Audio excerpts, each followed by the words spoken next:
Morning, how are you this morning? It's Christo here on Talk TV with you till 6:30. Then David Bull is here. Now, we've been talking about the dilemmas, the morality, the stuff that is and isn't in the public interest regarding the Huw Edwards story, and the BBC's questions they still need to answer. Well, to join me to talk about that and some of the other big stories of the day, Paul Britton, who is, I've got written here, a leading criminal defence lawyer from Britton and Time Solicitors. How are you this morning? I'm very well, Christo. Thank you for having me on. Good. OK, criminal defence. So, presumably, you have come across stories before which the reporting on would be in the public interest, but there obviously need to be boundaries about that, where there may have been accusations of unlawful behaviour, but if they are unproven, to what extent they should still be reporting. All of the dilemmas around the Huw Edwards story. So what is your take on it? I mean, there's lots of facets to this particular news story, and why no one's mentioned him sooner is because of privacy law. Had there been a criminal offence, then privacy law tends to go out the window, and it's, as you said, the defence to breaching someone's privacy would be that it's in the public interest, and there can be no privacy in criminality. But in this case, we've had a situation where the police, two forces, have come out and said that there is no criminality, although they said at this stage they can't find any criminality.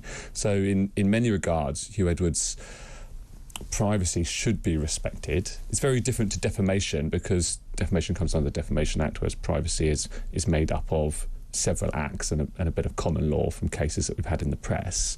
With defamation, truth is always a defence. So if someone categorically knew that it was Huw Edwards and he had been suspended and there was allegations of criminality, then that would be their defence. But then they'd be in breach of some privacy law, because we all have a right to privacy. But then does the threshold for something like that change when it is a publicly funded body? Because does I mean, that's where I'm having an issue. Also, whether there's criminality or not. Now, as you rightly point out, there doesn't seem to be anything that is unlawful at the moment, or certainly there isn't the information. So let's assume there's not. That there is, yeah. Absolutely, 100%. But even without that, obviously, I would argue that the BBC not acting swiftly enough on an allegation of impropriety, that is in the public interest. His name isn't, but that fact is. So I take my criminal law hat off and put my employment law hat on. OK, good. And you've got lots of hats. That's yeah, lots of hats, quite a broad specialties. 8 weeks isn't particularly a long period of time, particularly with some of the issues in this case. There is mental health. And the BBC knew as an employer about Huw Edwards' mental health, because I think I read in one of the papers it stems back to 2002. They don't want a Caroline Flack situation where they act heavy-handedly or jump to conclusions, and Huw Edwards does something that none of us really want him to do. So they have to balance that, as well as conducting a thorough investigation. Now, I don't know all the characters involved at the BBC, who they would want to speak to, but there can be delays in these investigations when people are on holiday, people are working from home, if they're doing remote stuff. They've got to get everyone in, they've got to collect all the evidence, someone's got to go through that, and then they've got to sit down with Mr. Edwards and say, this is the information that we've got, what do you say about it all? Would you have expected them to have at least sat down with Huw Edwards prior to it being 7 weeks? Because that's one of the big criticisms, that the Director General admitted that the first time they spoke to Huw Edwards about it was just a few days ago after the Sun broke the story. Then, I mean, correct me if I'm wrong, I believe he was suspended? After that, that was the big Saturday, and that was the complaint. So in May, when... Yeah, he wasn't suspended in May. But he wasn't on the TV? He was on the TV till last Wednesday. OK. So, I mean, that's why the defence of the parents involved who made these allegations said that, well, you know, we made them 7 weeks ago, nothing was done. still on the television every day. And then, as it turns out, once the story broke, there was an admission by the BBC that they hadn't even actually spoken to him. But in the mix of all of that, we've got the alleged victim, boy or girl, saying that it's all nonsense.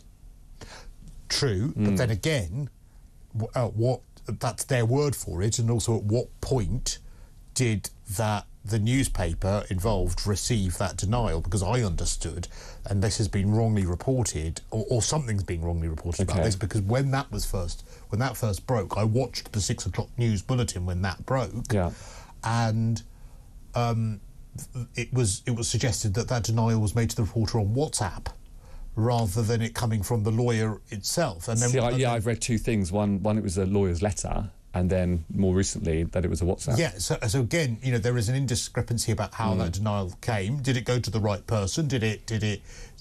Was the story in print by the time it was received? But that's our massive handicap now, talking about it, because just as you and I now are pulling extracts from what we've read and the information that we get from separate sources. Yes, of course. The BBC can't go on what it reads in the paper. They've got to make, during an employment investigation, they have to make their own findings of fact. But then, to what extent is it fair, going back to that question then, that they, by their own admission, hadn't spoken to him 7 weeks on? That's silly. I mean, that's the part, to me, that's in the public interest. A mechanism that employers have is to suspend with full pay pending investigation. Now, had these allegations come to an employer client of ours at Britton and Time, one of the stages of advice that we'd probably give to them is, look, suspend with full pay, because then it protects the employee and it protects you as the company. The employee can't complain because they're still being paid. Under employment law, you can pay someone, they don't have to do work. And it protects the employer because they're taking it seriously and conducting an investigation.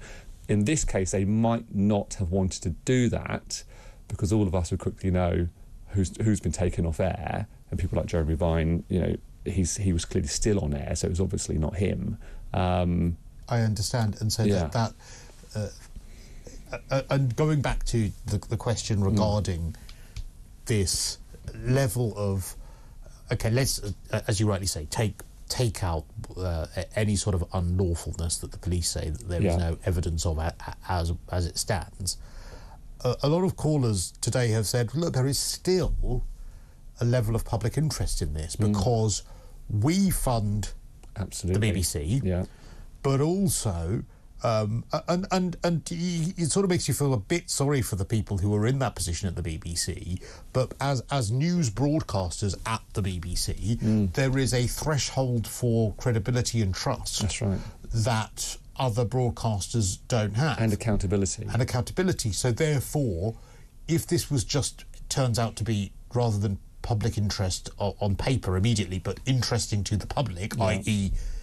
you and me, and we find out that there have been some fruity texts sent, maybe accusations that there were inappropriate ones done at work, accusations that he was unkind to someone met on a dating app, plus the allegations from the parents initially, which without the unlawful element, does that give a public interest defence? Because this person is the person who delivered the Queen's death to us as a nation. This is the person that delivers news, and you surely there's a public interest to that person then giving you that news, and you're thinking, well, actually, hang on, I know that you're not a trustworthy person. It's such a good question, and actually fascinating for lawyers. We have these discussions separately. I was talking to a senior barrister friend of mine. Well, we were even talking last night, if his wife had named him without his permission, could he then sue his wife? Yeah, that's because in the eyes of the law, when you marry, you become one. Is there any privacy between husband and wife? So it does stem all of these kind of interesting conversations. As you went through that analysis there, that very good analysis of all the evidence, in my head I'm thinking, but these text messages that we refer to, abusive messages, what was the context? What was being said to, if it is Mr. Edwards' messages and he was one of the parties to that conversation, what was being said to him? Was there an insult going the other ways? Well, apparently as well, there was there was, by the admission of the person, this is the second accusation, which ironically the BBC found. Well, there's 4, aren't there now? Yeah, there's 4. So there's the initial one from the parents. There's the second, that was reported in The Sun. Yeah. There was the second one that the BBC themselves found, and that was from someone whom Mr. Edwards was alleged to have been on a dating site with. They went offline for a chat. We don't know. They're always clever not to mention the dating site, because if it was something more. If it was Grindr or something, then we'd all instantly be thinking, well, it's a boy. And then if it was something like, I don't know, Plenty of Fish, then we'd be thinking, well, it's... But well, I think it was, from what I understand, a gay, or a one that gay people use quite often, because I'll tell you why. Because it leads into why the conversation became malicious. Right. Because... then the person who, by their own admission, again, this is the BBC that reported this, said once they were chatting for a while and he felt pressured to meet. Who's he? The person being first messaged. Okay. Adult, by the way. Felt pressured to meet. Felt pressured to meet. Okay. Then it didn't end up happening, and then made some sort of admission to Mr. Edwards that he would post something online about it, and that was when.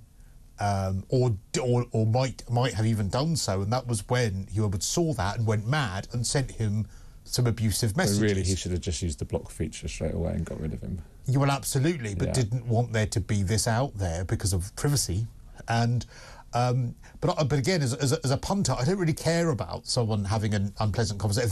If there's no threats or there's no threat to life, I don't really care. Again, criminality. About that. Yes, yeah. I don't care about that. No. It was strange to me that it was the BBC that came up with that, said this is the second allegation. So there was that element. Well, credit to them then. So they are conducting a thorough investigation. Well, the thing is, the BBC is terrible at conducting its investigations until it's brilliant at conducting investigations. Same with Savile.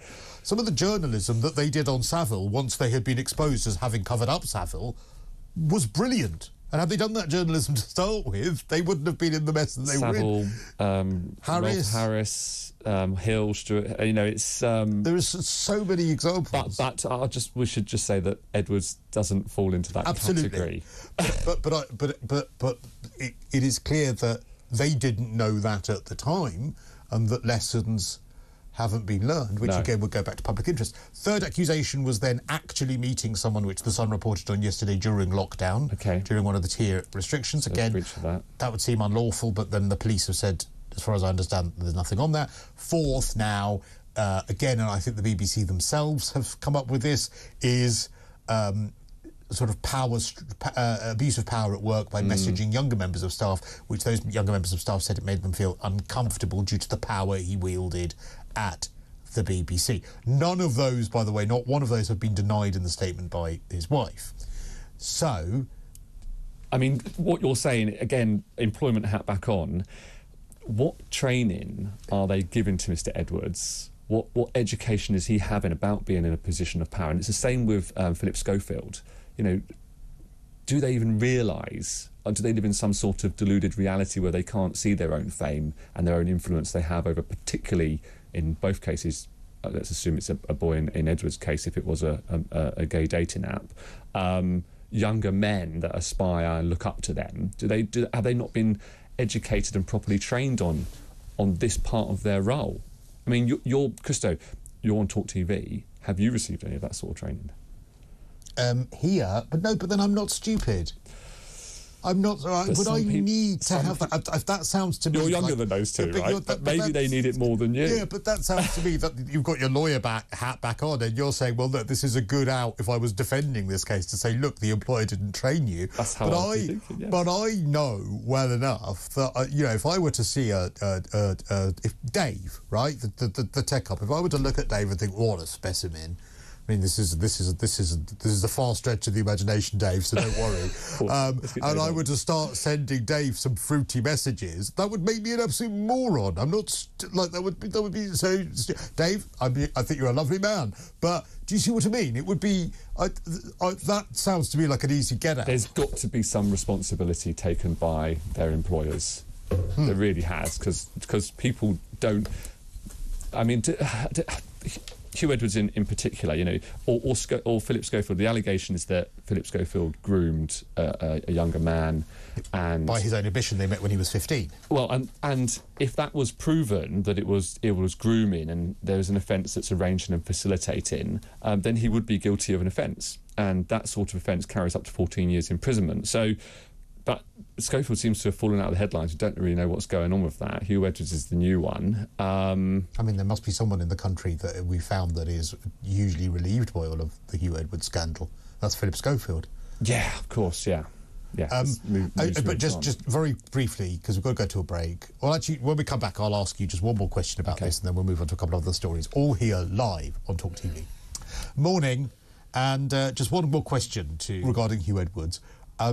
Again, going back to all of this, everything we've discussed, and the trust of the viewer, because you mentioned Schofield. Yeah. Schofield works on a daily current affairs show. It does. So one of the reasons why that story had to come out was probably partly commercial pressure, because how could he sit there and talk about a story about grooming, even though there was only an allegation of grooming, talk about any of those heart-wrenching subjects that they do on This Morning, and have the viewer not think, well, hang on, why are you... hypocrisy. Your hypocrisy. Yeah. Why are you talking about this?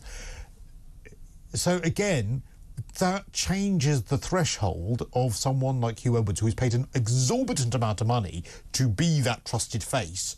Doesn't that mean that someone in that position needs to and it's probably not fair, and it isn't right, but they have to live their life at a slightly higher moral threshold than everyone else. And they get a lot of benefits from doing that, but does that affect the newsworthiness of a story like this? The credibility. So we're saying if Huw Edwards had stories in that dealt with these issues, yes, it would affect his credibility as the newsreader. Well, I think the simple answer is yes. So that would be a defence if I was if I was his employer, or if I was defending any newspaper that had spoken about this in the context of there now being no criminality, or any TV channel, because many of the TV channels jumped on and said, oh, potential criminality. My argument would be, well, doesn't need to be criminality to have someone in that position, arguably the country's top most trusted newsreader, and the most highly paid at the BBC as well. The most highly paid BBC newsreader, absolutely. You need a higher threshold. So actually there doesn't need to be criminality or the allegation of such, or the allegation of unlawfulness, in order for it to be of the public interest, because I need to trust you, and the reason that I need to trust you is because I also pay for you. And no small sum either. I read in the paper it's £435,000 is his salary, which was an increase from last year of roughly 20%. So he's not on 40,000. He's in that top 1%. He's not a little bit into that top 1% of top earners in this country. He's well into that top 1%. So yes, Christo, I mean, it'd be very difficult to argue, no, it's still not in the public interest when the public are forking out all of this money to pay more than a politician, more than a member of parliament, more than a minister, more than the Prime Minister. With no chance of voting them out, I would say, because Boris Johnson, I rinse Boris Johnson a hell of a lot for the fact that he has, he is a one-man baby-making machine, but at least I have the chance to say, well, I've got my autonomy to not vote for him because I think that he's hideous. Yeah. But someone like Huw, I don't have that. OK, can we talk about the water bill story? Don't. Because I'm furious about this. Yeah.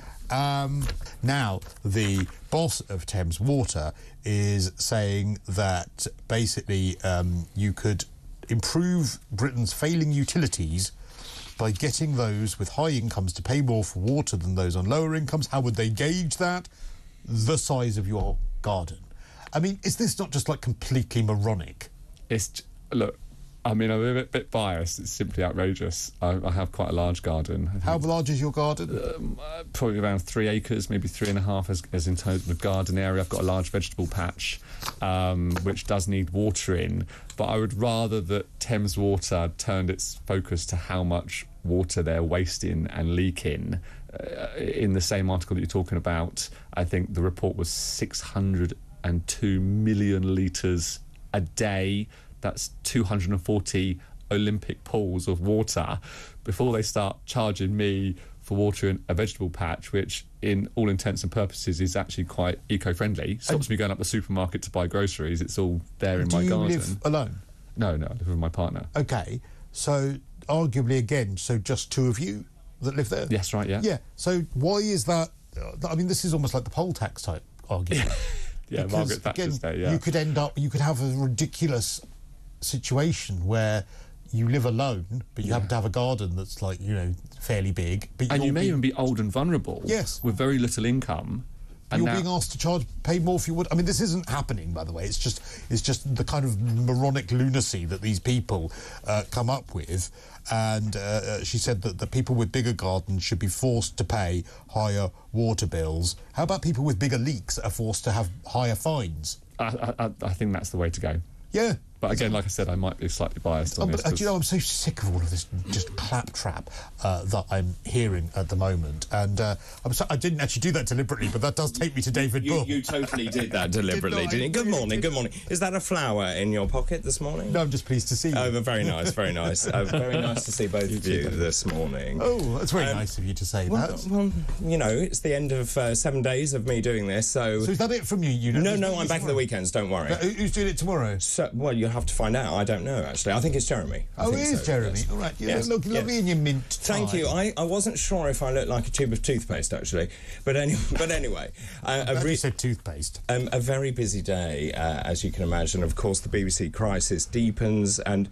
You know, finally, obviously, we now know the presenter in question, Presenter X, that I've been calling Presenter X for the last 7 days. But also, we'll talk more about that and the Sun's take on this, but also the layers of BBC management, what they actually didn't do. You know, we talked about this yesterday. They nipped all of this in the bud so much sooner. Absolutely right, you see. And that part is in public interest. Well, that's absolutely right. And I've always said the BBC should have controlled the narrative. And actually what they should have done is taken this seriously, actually instigated some change. One phone call, one email, I don't think is acceptable, actually. And then also the ramifications for other presenters at the corporation as well. And I completely agree with that. But also the irony being that when the BBC's caught out, they're dreadful until they are actually brilliant at self-flagellating, because then they've come up with more of the allegations themselves. Indeed. And had they shown that integrity when it first happened, they wouldn't be... There's a lot more to come out, I think. Well, I think so too. And also, talking to people at the organisation, obviously the atmosphere there is very, very difficult at the moment. Pressured and stressed, very pressured. But, you know, if there is more to come out, it's really important that there is free speech and that people can talk about their work environment in any organisation. But I was saying to Christo earlier, if we think that it's Schofield and Edwards are the only two, I think this is scratching the surface. Well, so that's a brilliant point, actually, and it's just about what goes on in these institutions generally. Right, yeah. But also, we've got other things coming up. Junior doctor strike starts today. Obviously, I am a medic. A 35% pay increase, obviously 700,000 operations appointments cancelled. And we've got these enormous waiting lists, and I just wonder, you know, are people on the side of the junior doctors wanting 35%? Ukraine, I love the Ben Wallace comment, we are not Amazon. You know, we are not Amazon, and Ukraine needs to be, you know, obviously show some, be grateful. And we'll also have this amazing story about climate change virtue signalling. Oh, OK. Well, can you talk about the Park Lane cycle lane, please, which has just been told that we've just been told it's permanent. I thought it was temporary. No. 30% of people want it, and they've made it permanent. Climate emergency. But that's Sadiq Khan. Yeah, there we go. Yeah. Thank you to you, Paul Britton. Thank you, David Bull. I'm back tomorrow morning at 5 a.m. David Bull is next here on Talk TV.